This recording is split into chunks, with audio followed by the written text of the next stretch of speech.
How to use ElevenLabs Conversational AI. Hey everyone, welcome back to the channel, and let's get right into this tutorial.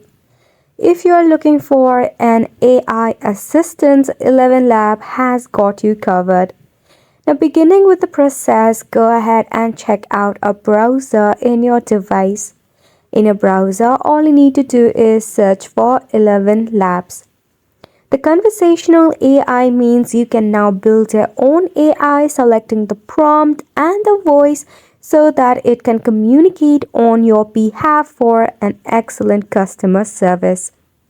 So once you are in ElevenLab, make sure to log in into your account. If you are new, you can log in with the Google, Facebook, GitHub, and SSO. Enter your credential, that is your email address and your password, and sign in. You can also sign up for free or try a sample. Once you have successfully logged in, you will see an interface like this. In the text-to-speech, you can type in the text, or to check out your agent history, you can all do here. Most important, make sure to import your phone number or your contact details so that it can associate according to the contact base. Now, if you click on the agent option, start off by entering the prompt or a greeting, what you want the AI to greet the customer or whoever it is helping for. Now you can select on voice, and if you see, you can find variety of voices and language to select from.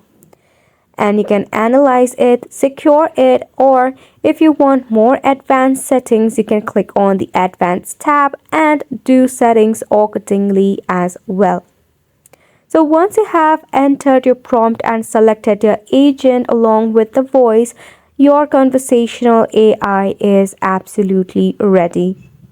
Now what you can do is you can simply copy the code of your conversational AI and paste it in your website with a prompt such as need help or talk to Charlie or something like that, and your AI will communicate with them on behalf of you. So go ahead and check out this latest feature of ElevenLabs and create your very own conversational AI. It is a wrap for the video as well. Thank you so much for tuning in.